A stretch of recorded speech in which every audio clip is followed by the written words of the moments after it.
धामी जी को जय श्री राम। जय श्री राम, जय श्री राम। भारत माता की जय।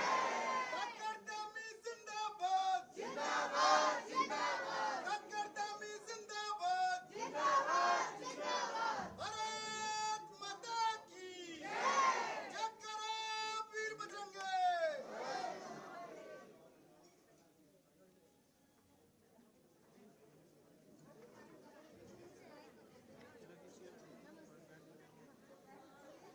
मैं देवभूमि उत्तराखंड की आन बान शान हमारे जनप्रिय लोकप्रिय हार्दिक अजीज मुख्यमंत्री माननीय श्री पुष्कर सिंह धामी जी का हार्दिक अभिनंदन स्वागत करता हूं मंच पर।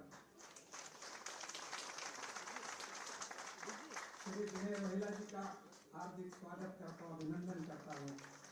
श्री गणेश दत्त जी का हार्दिक अभिनंदन स्वागत करता हूं। मैं गढ़वाल सभा के अध्यक्ष श्री दिनेश नौटियाल जी से आग्रह करूंगा कि मंच पर अपना स्थान ग्रहण करेंगे। श्री प्रेम ठाकुर जी शिमला जिला अध्यक्ष नहीं है। श्री सुनील दर्जी मंडल अध्यक्ष शिमला। श्री संजय सूद जी सह प्रभारी शिमला लोकसभा बीजेपी कृपया अपना स्थान ग्रहण करेंगे। श्री गोविंद तिलकपाल जी प्रवासी सह प्रभारी शिमला लोकसभा क्षेत्र कृपया अपना स्थान ग्रहण करें। श्री कमलेंद्र सेमवाल जी प्रवासी प्रभारी शिमला विधानसभा कृपया अपना स्थान ग्रहण करेंगे। श्री ललित पंत जी प्रवासी प्रभारी कुसुम्पटी विधानसभा कृपया अपना स्थान ग्रहण करेंगे।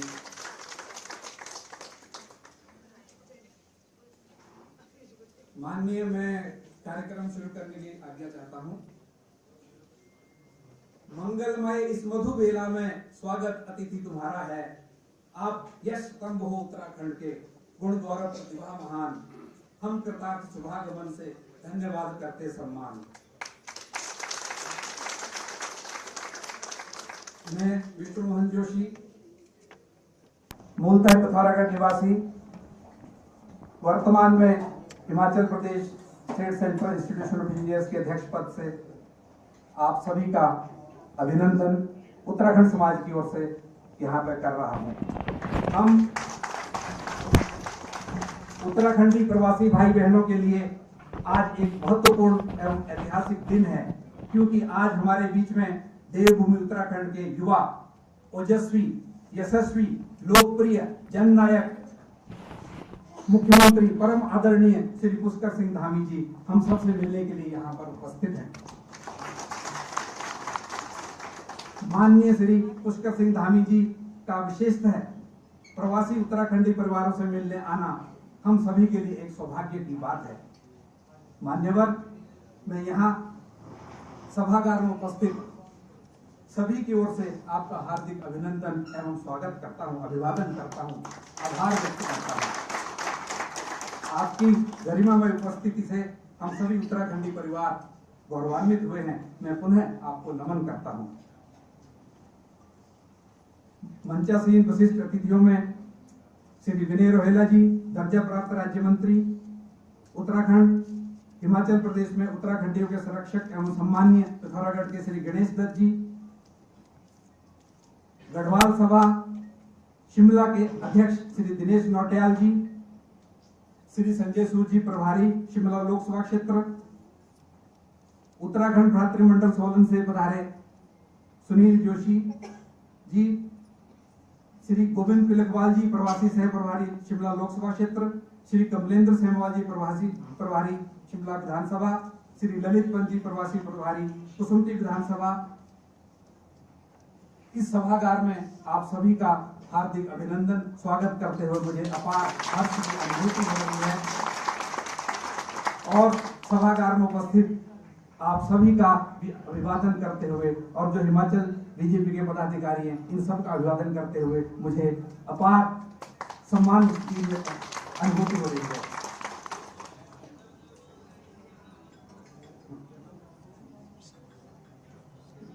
कार्यक्रम के आरंभ में हम अपने माननीय अतिथि महोदय का स्वागत करेंगे। हमारे परम आदरणीय श्री पुष्कर सिंह धामी जी मुख्यमंत्री उत्तराखंड का स्वागत करेंगे। श्री गणेश दत्त जी, श्री दिनेश नौटियाल जी एवं हमारी महिला मंडल की माहेश्वरी कटैत जी कृपया मंच पर आकर माननीय श्री मुख्यमंत्री जी को सम्मानित करेंगे।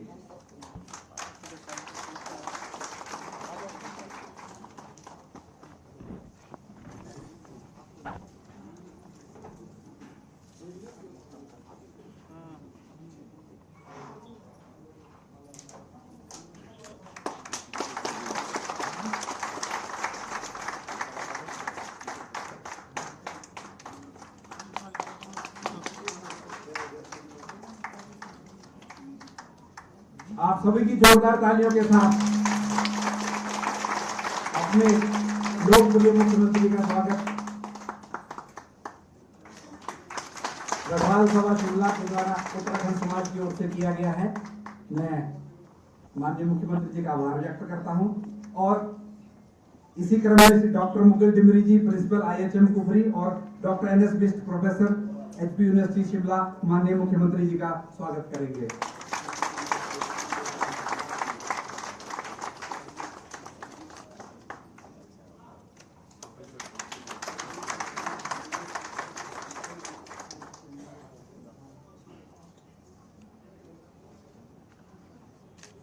तत्पश्चात श्री विनय रोहेला जी दर्जा प्राप्त राज्य मंत्री का स्वागत करने के लिए श्री गिरीश सकलानी जी और श्री हरीश डोभाल कोषाध्यक्ष जी आए मंच पर कृपया।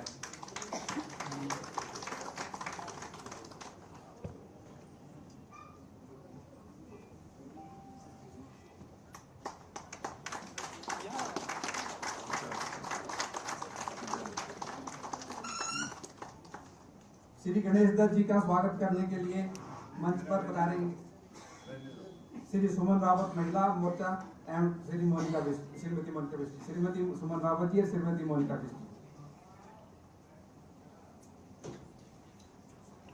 अपने पदाधिकारियों को भी सम्मानित करना सभा का जो है कर्तव्य है, क्योंकि इन्हीं महानुभावों की वजह से उत्तराखंड समाज जो है वो बुलंदियों को चढ़ रहा है।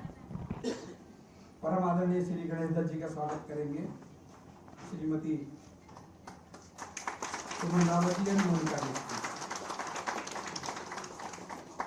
हमारे अध्यक्ष गढ़वाल सभा के श्री दिनेश नौटियाल जी को पुष्प समर्पित करेंगे श्री विनोद कामली जी।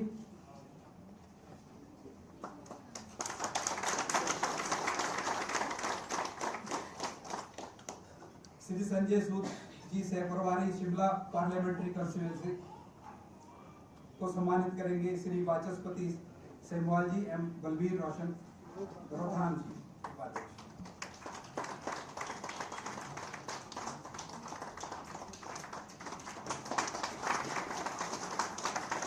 हमारे बीच में प्रवासी प्रभारी सह प्रभारी गोविंद पिलकवाल जी हैं, इनका सम्मान करेंगे श्री जगत सिंह गोसाई जी।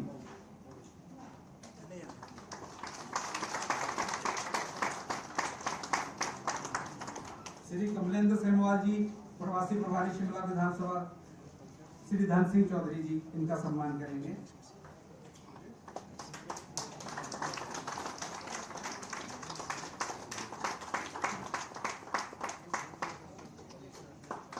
श्री ललित पाल जी प्रवासी प्रभारी किशोर जी इनका सम्मान करेंगी श्रीमती नीलिमा जोशी।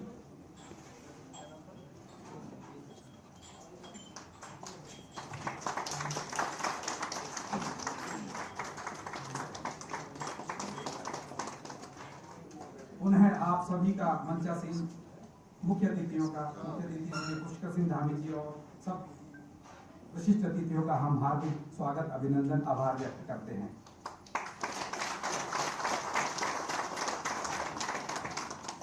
भारत चीन सीमा से लगते पिथौरागढ़ जिला के मजिरकाना गांव से निकलकर अपने संघर्षों के बल पर परम आदरणीय श्री गणेश दत्त जी ने हिमाचल प्रदेश की राजनीति में अपना महत्वपूर्ण स्थान बनाया। आप हमारे मार्गदर्शक एवं प्रेरणा स्रोत हैं। हमारे संरक्षक के रूप में आप समाज के हर वर्ग से जुड़े हुए हैं। आज के इस परिवार मिलन कार्यक्रम में आप सभी की जोरदार तालियों के साथ मैं आमंत्रित कर रहा हूँ और आदरणीय श्री मुख्यमंत्री जी और सभी का स्वागत सम्मान करेंगे।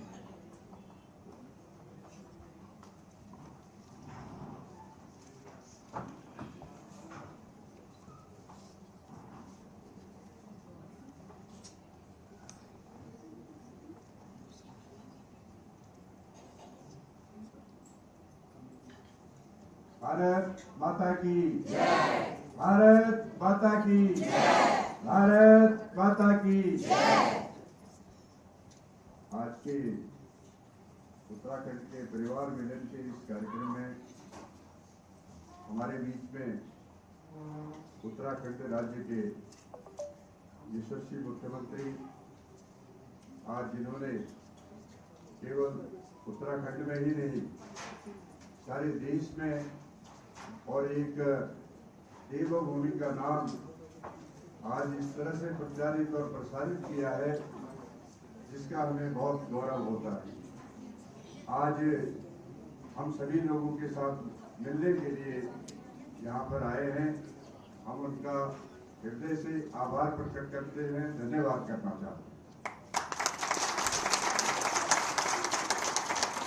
इसके साथ ही हमारे बहुत ही परिचित सभी लोगों के रोहिला जी संगठन में बहुत समय से काम करते हुए आज उत्तराखंड में अपना विशेष स्थान रखते हैं, वो भी इस कार्यक्रम में आए हैं।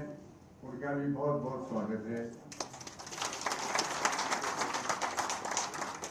उत्तराखंड सभा के, हालांकि इसको गढ़वाल सभा का नाम दिया है लेकिन हम इसको थोड़ा व्यापक शब्द बनाना चाहते हैं। तो उत्तराखंड के हमारे अध्यक्ष के रूप में श्री दिनेश जी, जो कि शिमला के जन जन से परिचित है, आज इस कार्यक्रम में धामी जी का स्वागत करने के लिए आए हैं। हम उनका भी स्वागत करते हैं। हमारे बीच में श्री संजय सूद जी, जो हमारे पिछले विधानसभा में प्रत्याशी रहे और आज संसदीय क्षेत्र के सह प्रभारी हैं, और उसके साथ आज हमारे तीनों क्षेत्रों के प्रभारी सिरवाल जी, अपने ललित पंत जी और अपने गोविंद जी हमारे बीच में उपस्थित हैं। आप सभी का स्वागत है। इसके साथ ही हमारे पूरे सभा में आज हमारे भाई और बहन यहाँ पर एकत्र हुए हैं। हम सभी का दिल की गहराइयों से स्वागत करते हैं। आज इस आयोजन में कोई बहुत ज्यादा कहने की आवश्यकता नहीं है। आज अब सभी लोग जानते हैं पुष्कर सिंह धामी जी आज हमारे बीच में क्यों आए हैं, ये हम सभी लोगों को ज्ञात है। हम एक परिवार के लोग हैं। जब किसी परिवार में शादी ब्याह आदि शुभ कार्य होते हैं तो उस समय अपने परिवार के लोगों को सबसे पहले निमंत्रण दिया जाता है, नहीं तो परिवार के लोग ही नाराज हो जाते हैं कि हमसे बोला ही नहीं, हमको निमंत्रण ही नहीं दिया, हमें आने के लिए नहीं बोला।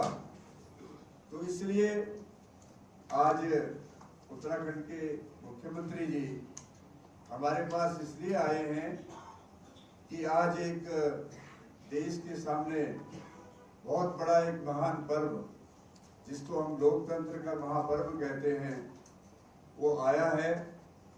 और 1 तारीख को उस महापर्व में हम सभी लोग अपनी अपनी आहुति डालेंगे।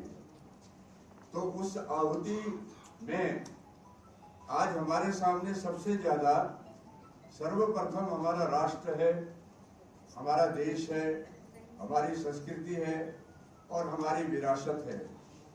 राजनीतिक पार्टियों का एक अपना अपना अंदाज होता है, उनकी अपनी अपनी विचारधारा होती है, लेकिन सबसे पहला राष्ट्र होता है। जिस तरह से हम माँ को देवी और देवता और सारे इस ब्रह्मांड का स्वरूप मानते हैं, उसी तरह से हम राष्ट्र को भी अपना सर्वमान्य, जो हमारे हृदय से जिसको हम मानते हैं, उसको मानते हैं। तो इसलिए आज का जो एक महापर्व आ रहा है, उस महापर्व में हम सभी लोगों को पहले अपने राष्ट्र को देखना है, अपने एक महान विरासत वाली हमारी जो संस्कृति है उसको देखना है। आज कई जगह हमारी संस्कृति का ह्रास हो रहा है, उसकी निंदा हो रही है और हमारे सनातन का खुले मंचों से विरोध होता है। आज उस स्थिति को संभालने का अवसर है। आज उस स्थिति में अपने एक आहुति डालने का समय है। हम किसी पार्टी के बारे में नहीं बोलना चाहते, हम केवल मात्र कहते हैं कि हमारा राष्ट्र प्रथम है, हमारी संस्कृति प्रथम है, हमारी विरासत जो है वो प्रथम है। उस सभी को ध्यान में रखते हुए आगामी 1 जून को जो आप अपने मताधिकार का प्रयोग करेंगे और उस मताधिकार के माध्यम से आप एक देश की खुशहाली का एक संदेश देंगे, आप देश के विकास का संदेश देंगे, देश में जो हमारी माताएं बहनें हैं उनके उत्थान का एक संदेश देंगे, हमारे नौजवानों के उज्जवल भविष्य का एक संदेश देंगे, हमारे जो गरीब गुरबे हमारे समाज के अंतिम व्यक्ति की चिंता करने वाली जो एक हमारी संस्कृति है, हमारी जो विचारधारा है उसकी चिंता करेंगे।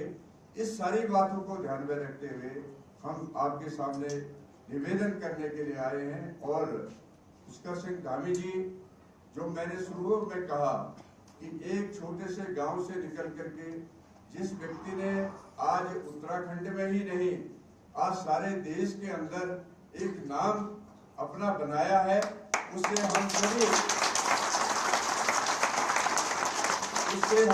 उत्तराखंड के निवासी बहुत भाव विभोर भी हैं, अभिभूत भी हैं और हम अपने आप को बड़ा गौरवशाली समझते हैं। आज जब भी कोई देश के अंदर प्रदेश के अंदर परिवर्तन होता है तो उत्तराखंड का नाम सबसे पहले आता है। सबसे पहले पुष्कर सिंह धामी उसमें उनका नाम आता है। तो ये कोई छोटी मोटी बात नहीं है, ये एक भगवान की कृपा है। जिस भगवान की कृपा से हम लोग यहाँ पर पहुंचे हैं। हम कोई बहुत बड़े राजनीतिक परिवार के लोग नहीं हैं, हम किसी धनाढ़ लोगों के बीच में राजनीति करने वाले लोग नहीं हैं। हम गांव से उठ करके अपने रोजी रोटी की तलाश में अपने अपने यहाँ तक पहुंचे हैं और यहाँ पहुंच करके इस समाज के साथ हम इस तरह से विलीन हो गए हैं जैसे आप पानी की बाल्टी में अगर 100 ग्राम दूध भी डालते हैं तो उसका स्वरूप जो है पूरा दूध की तरह बन जाता है। इस तरह से हम सभी लोगों का स्वभाव इस प्रकार का है कि हम आज जहाँ जहाँ भी कार्य में अपना कार्यरत हैं, कार्य करते हैं, समाज में कार्य करते हैं, चाहे बिजनेस में काम करते हैं, चाहे अपने किसी भी क्षेत्र में काम करते हैं, आज एक ईमानदारी के तौर पर हमारे लोगों का नाम लिया जाता है। ये भी हमारी एक हमारी जो अपनी एक संस्कृति है, हमारा एक कल्चर है, उसकी एक पहचान है। आज कोई भी अगर कोई सबसे अच्छी जगह पर कोई रखता है, आज आर्मी का प्रमुख कोई किसी को बनाया जाता है तो उसके लिए कहते हैं कि उत्तराखंड का जो सैनिक है वो सबसे ईमानदार है, हमारी सेना की रक्षा करता है। आज अगर डोभाल जी के बारे में आती है तो कहते हैं कि अगर विश्व को एक दृष्टि से देख करके अपने देश की राजनीति को ठीक प्रकार से साधने का कोई कार्य कर सकता है तो वो डोभाल जी का नाम आता है। आज रॉ का कोई प्रमुख है हमारे देश की, जो सबसे बड़ी एक गुप्तचर एजेंसी है, रॉ जिसको कहते हैं, उसका भी सबसे प्रमुख कोई व्यक्ति है, वो भी हमारे अपने उत्तराखंड का व्यक्ति है। तो इसलिए हम सभी लोगों के लिए एक बहुत गौरव की बात है, हमारे लिए बहुत बड़ी प्रसन्नता की बात है कि आज देश का पूरा नेतृत्व, सेना का पूरा नेतृत्व, समाज का पूरा नेतृत्व करने वाला हमारा पहाड़ का व्यक्ति है, हमारे पहाड़ का बेटा है, हमारे पहाड़ की बेटियां हैं। और इस अवसर पर मैं पुष्कर सिंह धामी जी को पूरे समाज की ओर से हार्दिक बधाई देता हूं और उनको यशस्वी होने की कामना करते हैं हम सभी लोग। जिस तरह से आपने अपना नाम आगे बढ़ाया है, ये नाम आगे बढ़ता ही जाए और शिखर पर पहुंचे, यही हमारी शुभकामना है। बहुत बहुत धन्यवाद।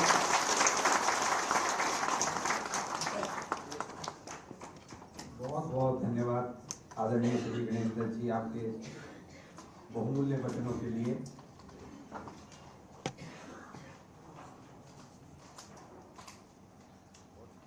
मैं आग्रह करूं, हमारे बीच में श्री विनय रोहेला जी, राज्य मंत्री उत्तराखंड, उपस्थित हैं। इस स्मार्ट सिटी श्री होते शहर में आपका स्वागत है। और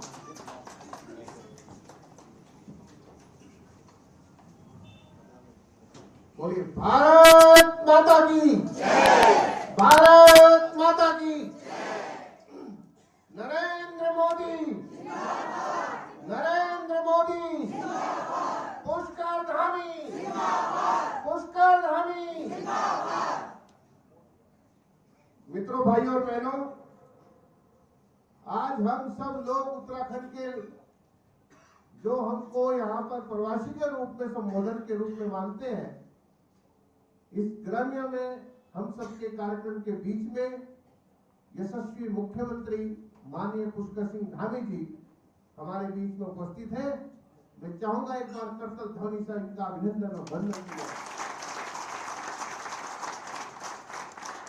इस कार्यक्रम में हमारे गणेश दत्त जी, दिनेश नोटियाल जी, संजय सूद जी, सुनील जोशी जी, गोविंद जी तिलकवाल जी, कमलेश सेमवाल जी और ललित पंत जी हैं।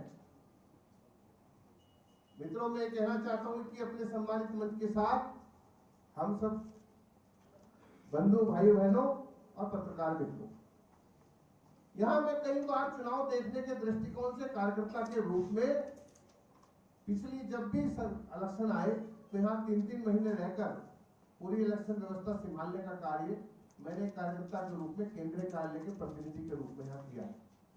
अभी गणेश जी बता रहे थे और मुझे जानकारी है कि कौन वोट, कितना वोट कहाँ है, किस प्रकार से है, क्योंकि रचना में चुनाव की यही आता है। तो उत्तराखंड के लोग, मुझे अंदाजा है कि यहाँ पे 2 से 3% के रूप में पूरे हिमाचल के अंदर विभिन्न प्रकार के शहरों में, गांव में इस प्रकार से स्थापित है। और ये आप इंतजार कर रहे होंगे कि माननीय मुख्यमंत्री जी आपके बीच में क्यों नहीं पहुंचे। मित्रों, मैं आपको बताना चाहता हूं, उसके न आने के विषय में कई कारण है, लेकिन एक आपका आशीर्वाद जो मिला, आपका भाव जो मिला, उस भाव के पीछे जब चुनाव उत्तराखंड से समाप्त हुए और पार्टी का निर्देश हुआ कि पुष्कर धामी जी, आप माननीय मोदी जी की राम राम को लेकर देश के अंदर हर जगह जनसभाओं में जाइए। मित्रों, जाने के क्रम में मैं आपको बताना चाहता हूं कि यहां से लेकर तेलंगाना, आंध्र प्रदेश, झारखंड, उत्तर प्रदेश, पंजाब, हरियाणा, महाराष्ट्र, इस दक्षिण भारत के राज्यों से होते हुए फिर उत्तर भारत में आए और उत्तर भारत से फिर दक्षिण भारत में आए। इस यात्रा के प्रक्रम में पूरे 40 दिन का एक क्रम बन गया। नित्य प्रतिदिन रोज 4 से 5 रैली करनी, शाम को रोज 10 बजे, यही जो विषम परिस्थिति अब बन रही है। मैं भी कह रहा था कि 10 बजे से पहले हम सबको कार्यक्रम समापन करना है, और इसी तरह से मैं हर मंच पे यही कहता रहा कि 10 बजे से पहले कार्यक्रम समापन करना है। तो इन परिस्थितियों में मुख्यमंत्री जी ठीक 10 बजे कार्यक्रम को समापित करके ही वापसी जहां रुकते थे वहां पहुंचते थे। मित्रों, वो लहर देखी है जब माननीय मुख्यमंत्री जी तेलंगाना के अंतर्गत प्रधानमंत्री जी के राम नाम को लेकर पहुंचे, तो मित्रों वहां 1000 नहीं, 2000 नहीं, 25-30 हजार आज जो है प्रधानमंत्री जी के राम नाम को मुख्यमंत्री जी के द्वारा ली। जब झारखंड पहुंचे तो 20 हजार आदमी सड़कों पर खड़ा था। आंध्र प्रदेश पहुंचे तो संख्या का कोई अनुमान नहीं था। अनेकों रोड शो जिनकी कल्पना नहीं कर सकते, जिसके अंदर आने वाले जनसमूह से लगता था कि जन से लाभ है। मुख्यमंत्री जी को सुनने के लिए और प्रधानमंत्री जी के राम नाम को लेने के लिए 10-10 किलोमीटर के रोड शो हुए। अपार जनसमूह जिस प्रकार चल रहा था, उससे लग रहा था कि देश के अंतर्गत माननीय मोदी जी को प्रधानमंत्री पुनः स्थापित करने की लहर चल रही है और मुख्यमंत्री जी ने उस लहर के अंतर्गत एक कार्यकर्ता के रूप में पार्टी के निर्देश को पालन करते हुए माननीय प्रधानमंत्री जी के राम नाम को हर कार्यकर्ता तक पहुंचाने का कर्म किया और इसी क्रम में आज आपके बीच में आपको राम नाम करने की जाए। मित्रों, ये क्रम है, आप लोग इस संख्या में बैठे हैं, आपने अभिनंदन किया, स्वागत किया, मैं भी अभिभूत हूं। लेकिन अगर आप बॉम्बे के अंदर उस दृश्य को देखेंगे कि बॉम्बे के महाराष्ट्र की भाजपा द्वारा ये कहा जाता है कि यूसीसी के नायक को हमारे यहां लाना जरूरी है। जब उत्तर प्रदेश में क्या कहा जाता है कि धर्मांतरण के आधार पर गुंडागर्दी को समाप्त करने वाले नायक को हमारे यहां लाना आवश्यक है। मित्रों, अनेकों महिला सम्मेलन हुए उत्तर प्रदेश से लेकर अनेक राज्यों में, लेकिन पहली आवश्यकता यह रही कि प्रधानमंत्री जी के राम नाम भी लेकर जाए, महिलाओं को 30% का आरक्षण देने वाले उस व्यक्ति को लाना आवश्यक है जिसने महिलाओं को सम्मान देकर आगे बढ़ाने का कार्य उत्तराखंड में किया। मित्रों, भ्रष्टाचार आपको उत्तराखंड में नजर नहीं आएगा। ऊपर से लेकर नीचे तक पूरी मशीनरी के अंदर भ्रष्टाचार को दूध से पानी की तरह निकाल कर फेंक दिया। मित्रों, अनेकों प्रकार के कार्य हो रहे हैं उत्तराखंड के अंतर्गत। आज कोई ये नहीं कह सकता कि उत्तराखंड के हॉस्पिटलों के अंदर दवाई की कमी है, वहां की राजस्व व्यवस्था खराब हो रही है, वहां की वित्तीय व्यवस्था खराब है, वहां की सिंचाई व्यवस्था खराब है, वहां कोई ब्लैक मार्केटिंग कर रहा है, वहां कोई भ्रष्टाचार कर रहा है। जिन लोगों ने इस प्रकार की हसरत और कसरत की, उनको जेल पहुंचाने का काम माननीय मुख्यमंत्री ने किया। मित्रों, इस प्रकार का अपना एक व्यक्तित्व है। एक कार्यकर्ता से भारतीय जनता पार्टी के रूप में अपने आप को मुख्यमंत्री के रूप में प्रधानमंत्री जी के निर्देशों का पालन करते हुए आप सबके बीच में आज यहाँ उपस्थित हुए और निश्चित रूप से उनका संबोधन हम सबके लिए मार्गदर्शी होगा, प्रदर्शनीय होगा। और आप सब लोग जो यहाँ पर जुड़े हैं, आप देखिए, कोई भी उत्तराखंड से विषय हो तो वो तो आप बताते ही रहते हैं, लेकिन जिन जिन क्षेत्रों में जहाँ है अपना वोट और अपने साथियों का वोट गिरवाएंगे।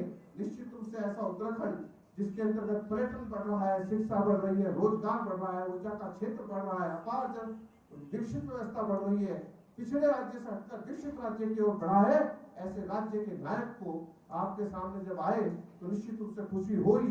और आपने इतनी देर से इतनी संख्या में आकर पहुंचकर मुख्यमंत्री जी का स्वागत और अभिनंदन किया। मैं भी भारतीय जनता पार्टी की ओर से आपका अभिनंदन और वंदन करते हुए मुख्यमंत्री जी की ओर से भी आपका धन्यवाद अर्पित करता हूँ। बहुत बहुत धन्यवाद।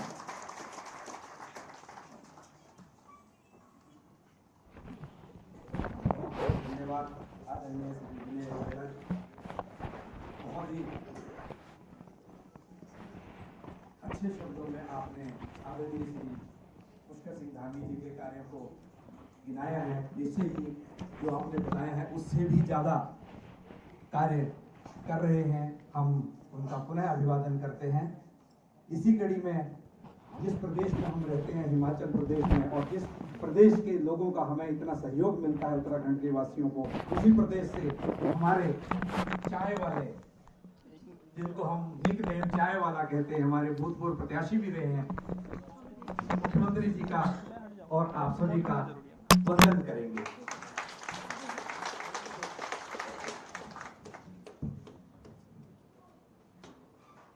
मैं जब भी बोलता हूँ मेरी शुरुआत नारे से होती है। मेरा आपसे निवेदन है कि हम सब लोग नारे का जोर जवाब देंगे। भारत माता की, भारत माता की, वंदे वंदे। बहुत बहुत धन्यवाद। आदरणीय आज के हमारे मुख्य अतिथि, उत्तरांचल के गौरव और मुझे पहले से ही आशीर्वाद दे चुके हमारे लोकप्रिय मुख्यमंत्री उत्तराखंड श्री पुष्कर सिंह धामी जी, उनके साथ उत्तरांचल के जो आज हमारे उत्तरांचल समाज में जो हम इकट्ठे हुए उनके अध्यक्ष श्री दिनेश नोटियाल जी, हमारे भारतीय जनता पार्टी हिमाचल प्रदेश में पूर्व में उपाध्यक्ष रहे तथा हमारे भारतीय जनता पार्टी के वरिष्ठ नेता श्री गणेश दत्त जी, उनके साथ उत्तरांचल सरकार में श्री रोहाल जी, और हमारे बीच में शिमला लोकसभा के सह प्रवासी प्रभारी के नाते काम कर रहे गोविंद तिलकपाल जी, शिमला से हमारे प्रवासी प्रभारी के नाते काम कर रहे श्री महेंद्र सेमवाल जी, और सुमटी क्षेत्र में प्रवासी प्रभारी के नाते में और पिछली बार शिमला विधानसभा में प्रभारी के नाते काम कर रहे श्री ललित पंत जी, और मेरे सामने बैठे सभी आदरणीय हमारे वरिष्ठ लोग, मातृशक्ति। मैं आप लोगों के बीच में और माननीय मुख्यमंत्री जी के बीच में ज्यादा देर नहीं रहूंगा। मैं सिर्फ 2 शब्द धन्यवाद के करना चाहूंगा और एक अपील आप लोगों से करना चाहूंगा।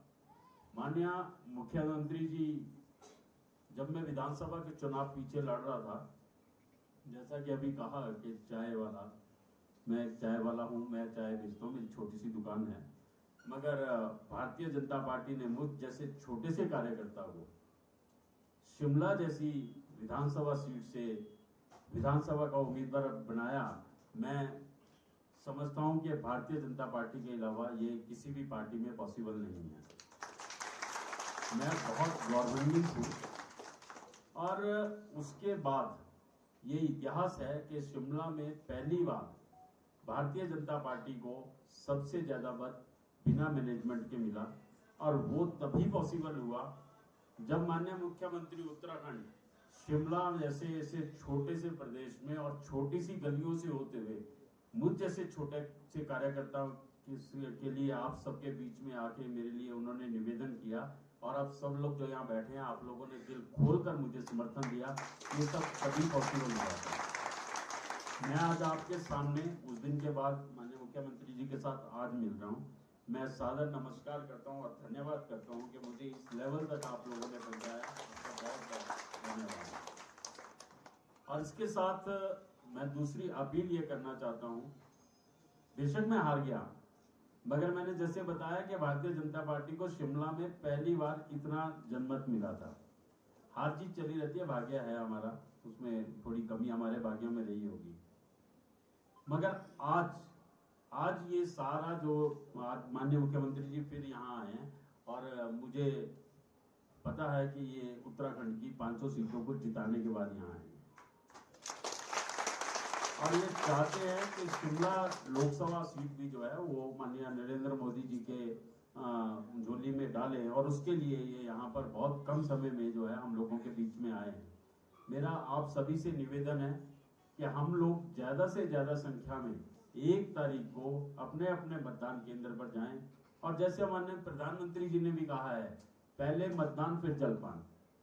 हम लोग कई बार उसमें रहते हैं कि यार गर्मी का मौसम है, थोड़ी देर में जाएंगे, अभी जाएंगे, वैसे जाएंगे, थोड़ी देर बाद घर में गेस्ट आ गए, चलो शाम को जाते हैं, शाम करते करते चाय पी के गेस्ट जाएंगे, हम भी जाएंगे, वोट डालेंगे, उतने में वोटिंग बंद हो जाती है। ऐसा बहुत बार देखने में मिला है। मैं एक एग्जाम्पल कोट करना चाहूंगा। हमारे यहाँ पर एक नाबा म्युनिसिपल कॉर्पोरेशन का वार्ड है। आज तक उस विषय को कोट किया जाता है कि हम सिर्फ 1 वोट से वो वार्ड आ रहे थे, सिर्फ 1 वोट से, और दुर्भाग्य ऐसा था कि वो वोट भी उसी बूथ पे था उस वक्त, वो पोलिंग एजेंट था हमारा, और वो लास्ट मोमेंट में डालता हूं करते करते वो वोट ही नहीं डाल पाया, और हम उस वार्ड को हार गए, और उसके बाद से हम अभी तक जीते नहीं। इसलिए मेरा हाथ जोड़ के विनम्र निवेदन है, सबसे पहले मतदान करें। और हमारा कोई बच्चा शिमला से बाहर पढ़ रहा है, या कोई हमारा जानने वाला शिमला से बाहर कोई नौकरी कर रहा है, आप समय रहते उनको सूचित करें या हमें बताएं उस सूची को, हम उनसे निवेदन करेंगे वो वोटिंग वाले दिन शिमला आए, अपना मतदान करें और भारतीय जनता पार्टी की सीट को जिताएं, माननीय नरेंद्र मोदी जी के कंधों को मजबूत करें, और हमारे बीच में माननीय मुख्यमंत्री जी आए हैं, इनकी मेहनत को भी वो सफल बनाएं। इस अपील के साथ मैं अपनी वाणी को विराम दूंगा। आप सबका बहुत बहुत धन्यवाद। बहुत बहुत धन्यवाद आदरणीय श्री संजय सूद जी। अब हमारा वो क्षण आने वाला है, मैं उसके बीच में 2 मिनट का समय लूंगा अपने परम आदरणीय मुख्यमंत्री जी को बुलाने से पहले। हम और हमारे जैसे लाखों उत्तराखंडी जो देश दुनिया के विभिन्न भागों में से हैं, उनका दिल अपनी कर्म भूमि में कार्य करते हुए भी अपने पुरखों की भूमि के लिए धड़कता रहता है। अधिकांश लोग पूजा पाठ के लिए ही सही साल भर में एक बार अवश्य अपने गांव जाते हैं और वहां होने वाली हर गतिविधि को सोशल मीडिया के माध्यम से ऑब्जर्व करते रहते हैं। आपके कार्यकाल में उत्तराखंड ने चहुमुखी प्रगति की है। बहुत से कार्य हैं, जैसे कि ग्लोबल इन्वेस्टर समिट, जिसमें कि 81,000 करोड़ रुपए का निवेश उत्तराखंड सरकार में आया है। आपके कार्यकाल में देश में प्रथम राज्य बना है यूनिफॉर्म सिविल कोड लागू करने वाला उत्तराखंड। अब आने वाला जो समय है उसमें ये एक नजीर बनेगा किस तरह से हमारे माननीय मुख्यमंत्री जी ने उसको लागू किया। देश में, प्रदेश में सबसे पहले नकल विरोधी कानून उत्तराखंड में पास हुआ है। उत्तराखंड की 4 धाम यात्रा अपने चरम पर है आपके कार्यकाल में।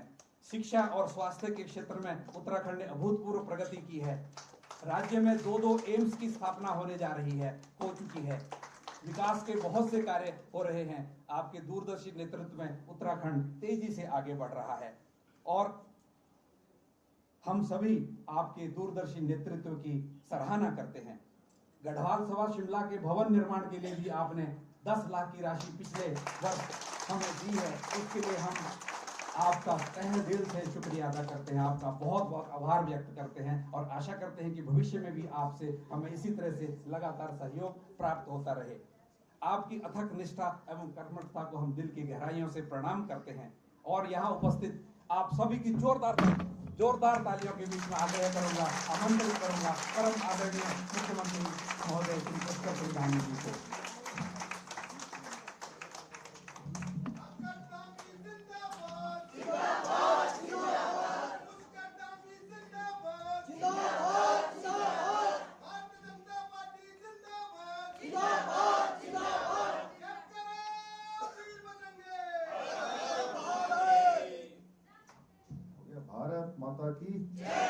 भारत माता की गंगा मैया की यमुना मैया की जय बाबा केदार, भगवान बद्री विशाल की, पूर्णागिरी मैया की, गोलजू महाराज की, कालिका मैया की, जाखू धाम की, बजरंग बली भगवान की। शिमला लोकसभा क्षेत्र में आज यहाँ उत्तराखंड के सभी प्रवासी और अन्य सभी की इस बैठक में यहाँ मंच पर आसीन हमारे बहुत वरिष्ठ नेता, पूर्व चेयरमैन हिमफेड और एक बहुत सामान्य गांव से निकलकर जिन्होंने अनेक दायित्वों को बहुत भली भांति आगे बढ़ाया है, आदरणीय गणेश दत्त भट्ट जी, अध्यक्ष गढ़वाल सभा शिमला श्री दिनेश नौटियाल जी, मेरे सहयोगी श्री विनय रोहिला जी, सह प्रभारी लोकसभा शिमला और जिनके विधानसभा के चुनाव में मैं आप सबके बीच में तब भी निवेदन करने के लिए आया था और बहुत ही सहज सरल इन्होंने मुझे अपने हाथ से चाय भी पिलाई थी उस दिन, भाई संजय सूद जी, सह प्रभारी प्रवासी लोकसभा शिमला भाई गोविंद तुलफाल जी, प्रभारी विधानसभा शिमला श्री कमलेंद्र सेवाल जी, प्रवासी प्रभारी कुसुमपट्टी विधानसभा ललित पंत जी, आज इस कार्यक्रम का संचालन करने वाले Shri Vishwa Mohan Joshi ji, chairman institution of engineers Himachal, एवं मंच पर आसीन हमारे सभी पदाधिकारीगण, हमारे डिम्बरी साहब, प्रोफेसर डिम्बरी साहब, बिष्ट जी, एवं यहाँ पधारे सभी हमारे समाज के सभी प्रबुद्धजन और मेरे बड़े बुजुर्ग सभी माताएं बहनें हैं, मेरे सभी नौजवान साथियों, उपस्थित हमारे बच्चे भी हैं इसमें, प्यारे बच्चों, हमारे मीडिया के सभी बंधु, मैं सबसे पहले तो आप सब लोगों ने मेरा यहाँ पहुँचने पर बहुत गर्मजोशी से स्वागत किया, अभिनंदन किया, अपना आशीर्वाद दिया, अपना स्नेह दिया। मैं भी आप सबका अपनी ओर से देवभूमि उत्तराखंड के मुख्य सेवक के नाते आप सभी का मैं स्वागत करता हूँ, आप सबका अभिनंदन करता हूँ और हिमाचल की पावन धरा को प्रणाम करता हूँ। उत्तराखंड और हिमाचली भाई बहन दोनों ही इस महान पर्वत राज जो कि इसकी शरण में है, खेल कूद कर बड़े हुए हैं, इसलिए यहाँ आना अपने आप में बहुत ही सुखद होता है। पिछली बार भी जब आया था और इस बार भी हम सब की अपनी एक बोलचाल है, अपनी भाषा है, एक अपना पहनावा है। आप सबको जब मैं देखता हूँ इस प्रकार से अपनी पारंपरिक वेशभूषा में, अब तो धीरे धीरे ये लुप्त होता जा रहा था, कहीं किलोबंद और कहीं पिछोड़ा और है, कहीं ब्रह्म कमल वाली टोपी। और मैं ये सब जब देखता हूँ तो सच में मेरे अंदर बहुत ऊर्जा आ जाती है। और मैं पिछले 1 साल के अंदर अनेक राज्यों के प्रमुख शहरों में गया, दुनिया के प्रमुख शहरों में गया और वहाँ पर जाकर मुझे बहुत खुशी हुई। मैं इंग्लैंड जब पहुँचा तो रात के 11 बज गए थे और मेरा कार्यक्रम 8 बजे का रखा हुआ था और 11 बजे रात को बहुत मतलब बड़ी संख्या में, कहता हूँ 1000 के आसपास लोग, कुमाऊं के, गढ़वाल के, जौनसार के, उत्तराखंड के रहने वाले सब एकत्र होकर, जहां हमारी बहनें अपनी पारंपरिक वेशभूषा में थी और जो हमारे वहाँ के भाई थे उत्तराखंड के प्रवासी, उन्होंने ब्रह्मकमल की टोपी लगाई थी और बच्चे हमारे इतना अच्छा कुमाऊनी, गढ़वाली और जौनसारी पारंपरिक अपना वहाँ पर प्रस्तुतिकरण कर रहे थे, नृत्य से लेकर संगीत तक। तो सच बताऊं तो मैं वैसे भी नींद में 8 घंटे प्लेन में यहाँ से गया और जाते ही सीधे उनके कार्यक्रम में चला गया। थोड़ी देर के लिए नौटियाल जी मैं कंफ्यूज हो गया कि मैं अपने वाले यूके में हूँ कि ये इंग्लैंड वाले यूके में हूँ। और केवल ये इंग्लैंड में ही नहीं, इंग्लैंड के बाद मैं बर्मिंघम गया, उसके बाद मैं अबू धाबी गया, दुबई गया। हर शहर में मुझे अपनी पारंपरिक वेशभूषा में लोग मिले। और मैं अभी कह रहा था गणेश दत्त भट्टी से, संजय भाई एक बात बहुत हमारी बड़ी विशिष्ट है। मैं सच बताऊं तो मुझे स्वयं में पहले इतनी कल्पना नहीं थी कि उत्तराखंड पूरी दुनिया के अंदर है, पूरी दुनिया के अंदर। आप देश में आप बेंगलोर चले जाइए, आपको मिलेंगे, अहमदाबाद चले जाइए, आपको बड़ी संख्या में मिलेंगे, आप मुंबई महाराष्ट्र चले जाइए, वहाँ मिलेंगे। पूरा हरियाणा पटा हुआ है। मैं पार्टी के कार्यक्रमों के नाते सब जगह इस बार गया, पूरे देश भर के अंदर। लोकसभा चुनाव में मुझे लगभग 17-18 राज्यों में जाने का अवसर मिला और पार्टी के कार्यक्रम हर जगह इसलिए नहीं लगे थे कि वहाँ उत्तराखंड के लोग हैं, तो पार्टी के अपने शेड्यूल के हिसाब से लगे हुए थे। कहीं युवाओं के बीच में लगे थे, कहीं नामांकन सभा थी, कहीं रोड शो थे। लेकिन उसके बाद जो कार्यक्रमों में मुझे आकर जो है उत्तराखंड समाज के लोग मिलते थे, उन्होंने अपने अपने संगठन बना रखे हैं, बड़ी एकता उनमें है और बहुत आत्मीयता से मिलते हैं।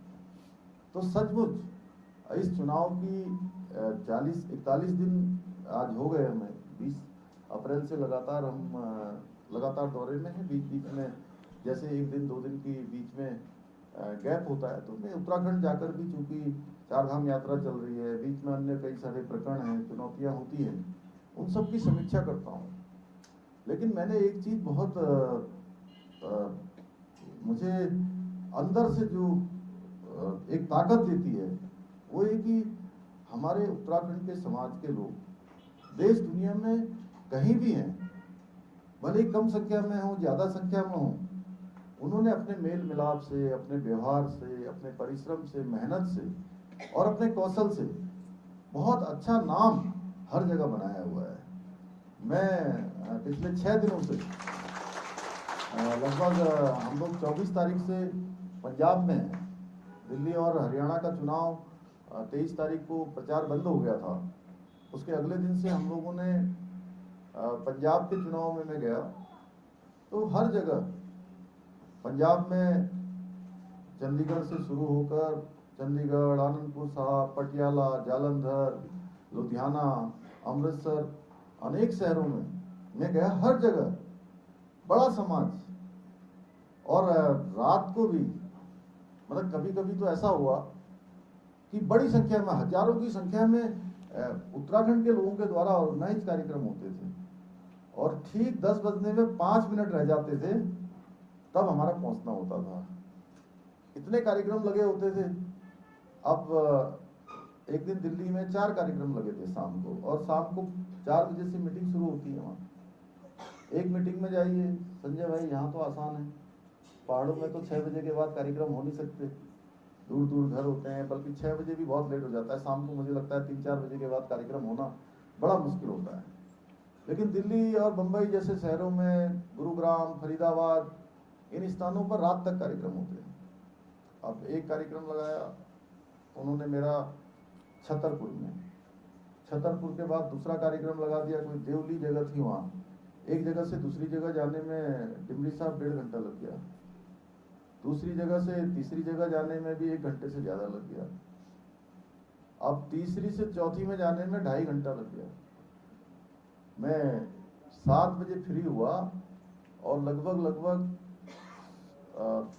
9:30 पौने 10 पर मैं नजफगढ़ पहुंचा। तो सारे लोग इंतजार कर रहे थे, ऊपर से नंदा सुनंदा का मंदिर था, तो अब सारे लोग मंदिर के सामने भी खड़े थे। उन्होंने कहा कि पहले मंदिर में दर्शन करिए, अब मंदिर सामने आ जाए तो चुनाव पीछे हो जाता है।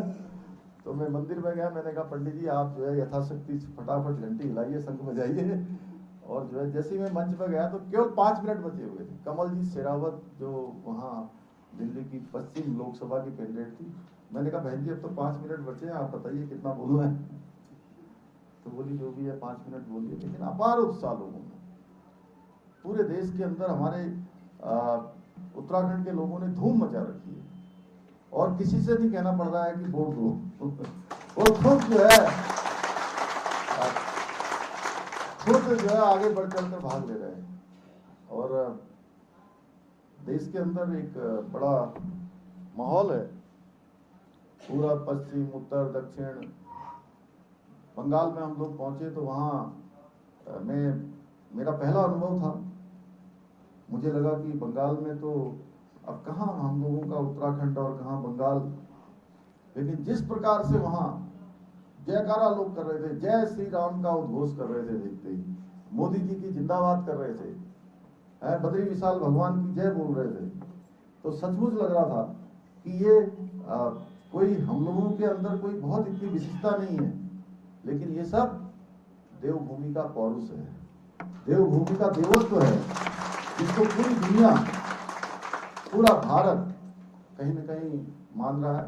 और हमारे प्रधानमंत्री मोदी जी का देवभूमि उत्तराखंड हो या देवभूमि हिमाचल हो, ऐसे राज्यों से बहुत लगाव है, बहुत लगाव है। और मैं जानता हूं अभी पिछले 2 सालों में प्रधानमंत्री जी के जितने कार्यक्रम हिमाचल में हुए होंगे, जितने उत्तराखंड में हुए होंगे, शायद किसी राज्यों में, अन्य राज्यों में हुए होंगे। उत्तराखंड में उन्होंने जब केदारनाथ, बद्रीनाथ जी के दर्शन किए, और दर्शन करने के बाद जो भारत का जिसको अंतिम गांव कहते थे, माणा गांव चमोली जिले का हमारा गांव है, और बिल्कुल चीन बॉर्डर के पास का गांव है। उसके बाद चीन की सीमा शुरू हो जाती है। उस गांव में पहुंचे, और वहां मैंने अपने भाषण में ऐसे ही मैंने उनके समक्ष मैंने बोला कि लोग कहते हैं कि ये भारत का अंतिम गांव है, लेकिन मुझे ऐसा लगता है कि ये भारत का अंतिम गांव नहीं है, यहाँ से भारत शुरू होता है, भारत का पहला गांव है। तो आदरणीय प्रधानमंत्री जी ने उस दिन वहां से घोषणा करी कि अब ये मेरे लिए भी ये भारत का पहला गांव है, और ऐसे भारत के सभी जिन गांवों को अंतिम गांव कहा जाता है, वो सारे के सारे गांव अब भारत के प्रथम गांव होंगे। और उन गांवों को प्रथम मानकर विकास की गति दी जा रही है। आज सारे ही गांव में पिछले सालों में हमारे भारत सरकार के मंत्रियों के अलग अलग प्रवास कार्यक्रम लगे, 2-2 दिन के। उन्होंने जाकर वहाँ की अवस्थापना विकास को देखा, वहाँ की व्यवस्थाओं को देखा, वहाँ पर आवश्यकताएं क्या है उन सबको देखने के लिए भारत सरकार के सभी माननीय मंत्रियों का कार्यक्रम लगा। आज देवभूमि उत्तराखंड में 4 धाम हमारे, पूरा केदारखंड बहुत तेजी से आज विकास के मार्ग पर आगे चला गया है।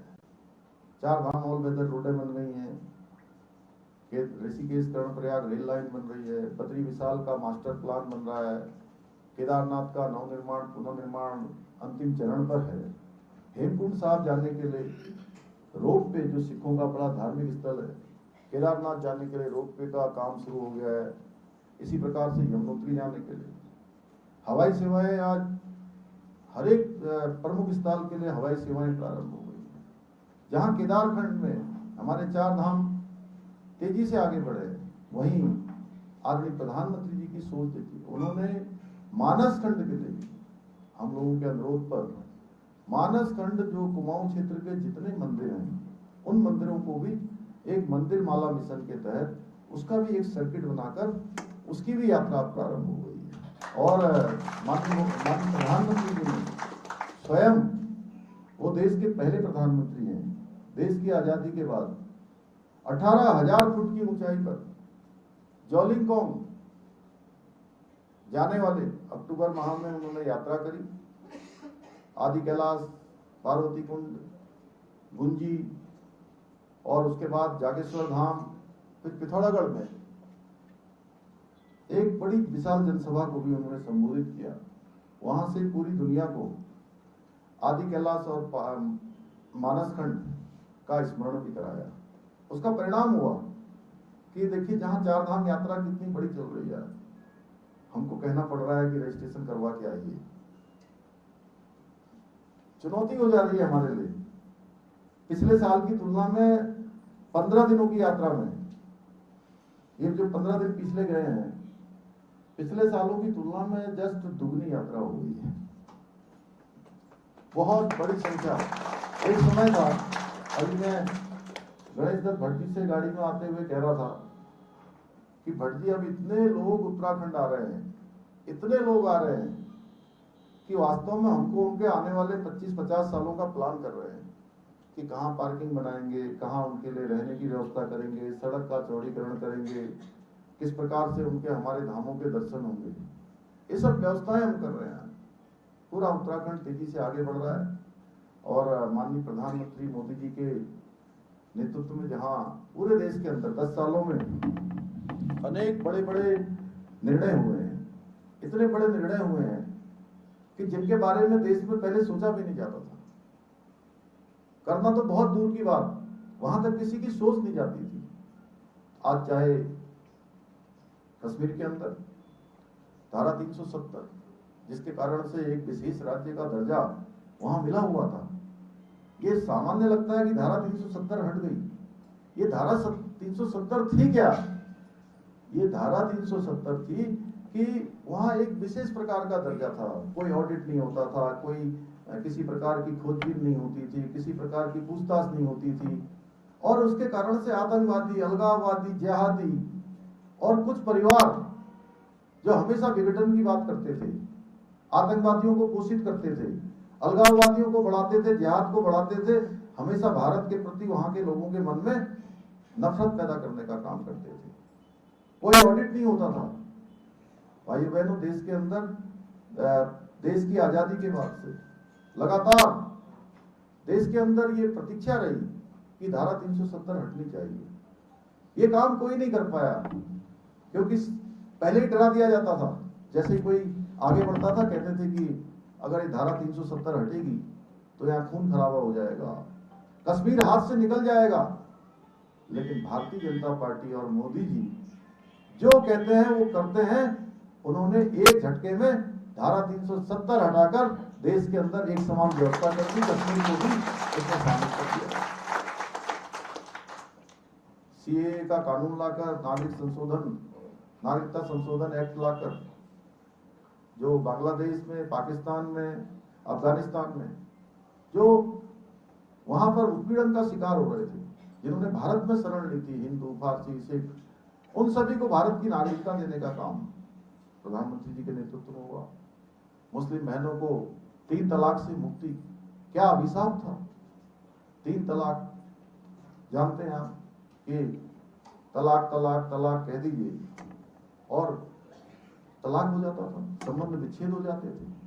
उस 3 तलाक जैसे कानून से मुक्ति दिलाने का काम भी प्रधानमंत्री मोदी जी के नेतृत्व में हुआ। ऐसे अनेक काम, देश की सेना को सशक्त बनाना हो, देश के अंदर आंतरिक व्यवस्था को मजबूत करना हो। पहले कोई भी त्योहार आता था, आप लोगों को पता होगा, हम लोग छोटे छोटे से देखते थे, दिवाली आती थी, होली आती थी, दशहरा आता था या कोई और पर्व आता था, मेले लगते थे, तो लोग कहते थे अरे रेलवे स्टेशन पर मत जाना है, बस स्टेशन पर मत जाना है, बड़े ये जो आयोजन हो रहे हैं होली दिवाली के या दशहरे का या रामलीला का, यहाँ बड़े संभल के जाना, कहीं बम विस्फोट ना हो जाए, कोई दंगा ना हो जाए।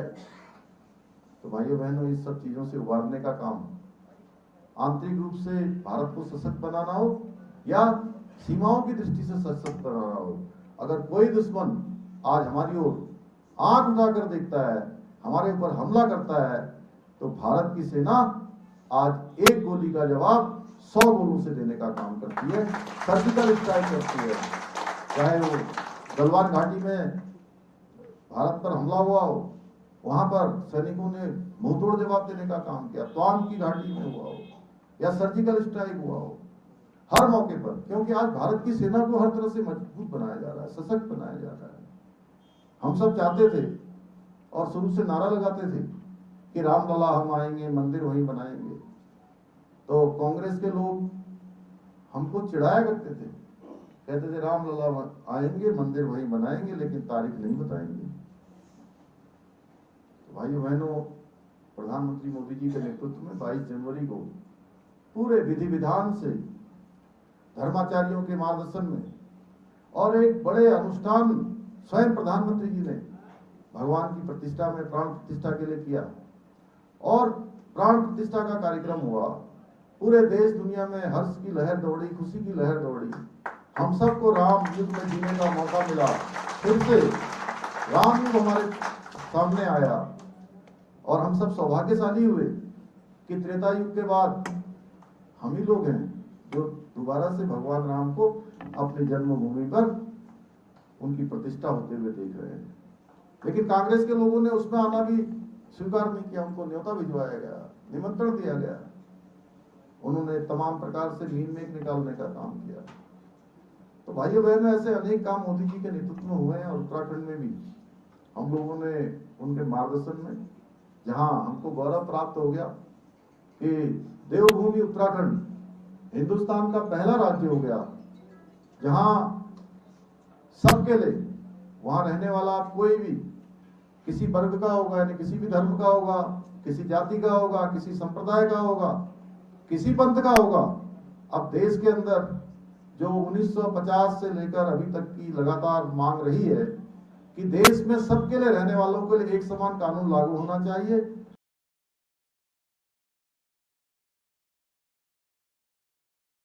नकल का अध्यादेश जो हमने लागू किया है उत्तराखंड में, जिसमें उम्र कैद तक की सजा का प्रावधान कर दिया। अब ईमानदार बच्चे जिनके अंदर योग्यता, क्षमता, प्रतिभा होगी, उनके साथ किसी प्रकार का धोखा नहीं होगा और सारी परीक्षाएं अब ईमानदारी से हो रही हैं। पिछले 1-1.5 साल के अंदर आपने देखा होगा उत्तराखंड में सरकारी नौकरियों में पारदर्शिता के साथ, ईमानदारी के साथ मेहनत करने वालों को लगातार हमने जो है उनको नियुक्ति पत्र देने के कार्यक्रम किए हैं। हजारों हजार की संख्या में नियुक्तियां हुई हैं। इसको भी एक बहुत बड़ी समस्या थी हमारे सामने, लैंड जिहाद के रूप में। कहीं धर्मांतरण के रूप में जो देवभूमि के स्वरूप को खराब कर रहे थे। हल्द्वानी में कुछ अवैध अतिक्रमणकारियों ने, अवैध कब्जा करने वालों ने तमाम जगह पर कब्जे किए हुए थे, सरकारी जमीनों पर, जंगल की जमीनों पर। जो देवभूमि का एक मूल स्वरूप होता है, उस मूल स्वरूप को खराब करने का प्रयास कर रहे थे, छेड़छाड़ कर रहे थे, लैंड जिहाद के तहत तमाम भूमियों पर जो है कब्जा कर रहे थे। हमने संकल्प लिया कि देवभूमि के अंदर हम ये अवैध अतिक्रमण किसी कीमत पर नहीं होने देंगे और 5000 एकड़ से भी ज्यादा जमीन हमने अतिक्रमण से मुक्त करवाई। हल्द्वानी में दंगा करने वालों के साथ जिस शक्ति के साथ वहां पर कानून ने काम किया, आप सबको पता है। जिन्होंने वहां दंगा और उपद्रव करने का प्रयास किया था, आगजनी करने का प्रयास किया था, तोड़फोड़ करने का प्रयास किया था, पुलिस की महिला कर्मियों को साथ जान से मारने का प्रयास किया था, प्रशासन के लोगों के साथ, पत्रकारों के साथ, उन सब के साथ कानून ने सख्ती से काम किया और उनको जहां होना चाहिए आज भी वहीं पर है। और हमने इसमें दंगा रोधी कानून भी बना दिया वहां कि अब कोई भी दंगा करेगा, कोई तोड़फोड़ करेगा, कोई सरकारी संपत्ति को, निजी संपत्ति को नुकसान पहुंचाएगा तो उस संपत्ति की नुकसान की भरपाई की एक एक पाई की वसूली उसी दंगा करने वाले से वसूल की जाएगी, क्योंकि देवभूमि उत्तराखंड में इन सब का कोई स्थान नहीं है। हम तो वहां प्रेम पूर्वक रहने वाले लोग हैं, अपने काम में लगे रहने वाले लोग हैं, ईमानदारी से रहने वाले लोग हैं, सीधे सच्चे सरल लोग हैं। तो इस प्रकार की उपद्रव, इस प्रकार की हिंसा का कोई भी स्थान देवभूमि उत्तराखंड में नहीं है। महिलाओं के लिए हमने 30% का आरक्षण उत्तराखंड की सभी सरकारी नौकरियों में सुनिश्चित कर दिया है। आज हम पर्यटन के क्षेत्र को आगे बढ़ाने के लिए इन्वेस्टर ग्लोबल समिट का आयोजन किया। अभी हमारे यहाँ से बोलने वाले जोशी जी ने कहा, विश्व मोहन जी ने कि 81,000 करोड़ की अभी ग्राउंडिंग शुरू हो गई है, यानी धरातल पर ये 81,000 करोड़ के प्रोजेक्ट लोगों ने लगाने शुरू कर दिए हैं। लेकिन हमारा लगभग 4 लाख करोड़ के आसपास का निवेशकों के साथ एमओयू हुआ है, जो एक बड़ी संख्या आने वाले समय में और तेजी से लोग आने हैं। वहां पर उद्योग धंधे लग रहे हैं, निवेश बढ़ रहा है, लोग अपना नया कोई ना कोई मैन्युफैक्चरिंग यूनिट लगा रहे हैं और हमारे नौजवान युवाओं को, भाई बहनों को वहां पर रोजगार से जोड़ने का काम हो रहा है। उत्तराखंड की आर्थिकी बढ़ रही है। 30 से ज्यादा हमने नए पॉलिसी बनाई है, टूरिज्म पॉलिसी बनाई है, हमने लॉजिस्टिक पॉलिसी बनाई है, इंडस्ट्री की पॉलिसी बनाई है, फार्मा के क्षेत्र में, कृषि के क्षेत्र में, हॉर्टिकल्चर के क्षेत्र में तमाम पॉलिसियां हमने बनाई है। आज होम स्टे तेजी से राज्य के अंदर बहुत तेजी से बढ़ रहे हैं, होम स्टे बढ़ रहे हैं। पर्यटन के क्षेत्र में गुंजी तक सीमांत क्षेत्रों में आज बहुत तेजी से लोगों में इसका चलन बढ़ा है। जो हमारी बहनें हैं वहाँ की, वो स्वयं सहायता समूह के माध्यम से जहाँ अपना रोजगार कर रही हैं, वहीं अन्य लोगों को भी रोजगार से जोड़ने का काम कर रही है। लखपति दीदी बनाने का जो संकल्प माननीय प्रधानमंत्री जी ने लिया है, देश के अंदर 3 करोड़ लखपति दीदी बनाने का जो अभियान चल रहा है, उसके तहत उत्तराखंड देवभूमि भी तेजी से आगे बढ़ रहा है। मिशन कीवी उसको आगे बढ़ा रहे हैं। हिमाचल की तरह हम लोग एप्पल मिशन पर भी काम कर रहे हैं। हर क्षेत्र को आगे बढ़ाने के लिए काम कर रहे हैं। उत्तराखंड को एक कोने से दूसरे कोने तक जोड़ने का काम हो रहा है। हर जगह गांव-गांव तक जो है स्वास्थ्य पहुंचे, शिक्षा पहुंचे, हर सुविधाएं पहुंचे, उसके लिए हम देवभूमि के अंदर काम कर रहे हैं। भाइयों बहनों, ऐसे अनेक काम है, अगर मैं बोलते रहूंगा तो मुझे लगता है कि कई घंटों और बोल सकता हूं, क्योंकि काफी सारे काम हो रहे हैं।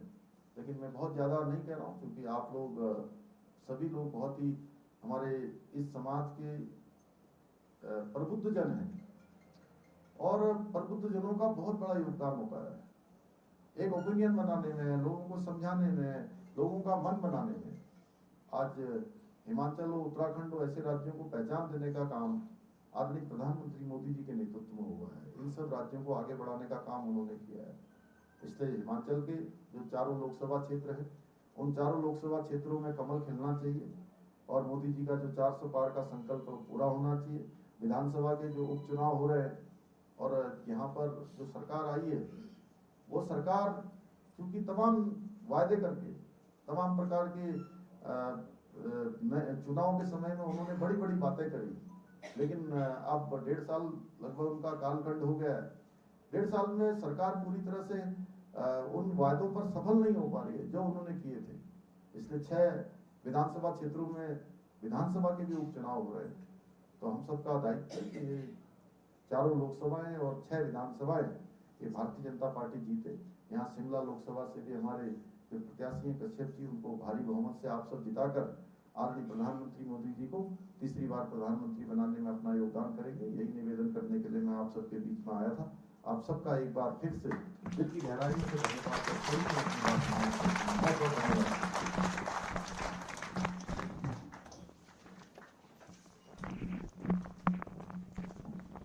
परम आदरणीय श्री पुष्कर सिंह धामी जी, आपके संबोधन ने हम सभी उत्तराखंडी प्रवासियों का मान संवर्धन किया है।